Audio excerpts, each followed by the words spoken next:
طبیعت قد هیچ کس مذاق نداره. در یک روز کاملا عادی که لب دریا رفتی و از آبازی همراه رفیقات لذت میبری، ولی هیچ خبر نداری قرار است چی بلای سرت بیاد. این ویدیو را نگاه کنید.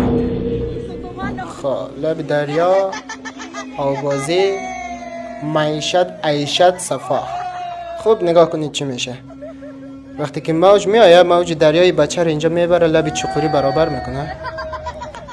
وقتی که موج دریا پس میه، این بچه رو کش میکنه در پایین.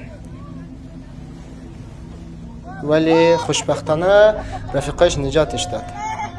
خوب ببینید کش میکنه پایین. رفت پایین.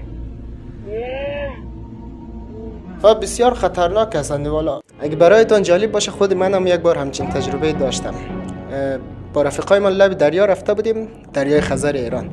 دیگه در وقت آبازی اشتباه کردیم که بسیار پیش رفتیم. وقتی که موج دریا زد، ما را کشید، زیر پای ما خالی شد. حالا هر چی که دست و پا میزنیم از لب دریا دورتر میشیم. دیگه بسیار ترسیدیم. اگه از ویدیو خوشتان آمد، ویدیو را لایک کنید، کانال امیرجان را سابسکرایب کنید. در جگرتان نفر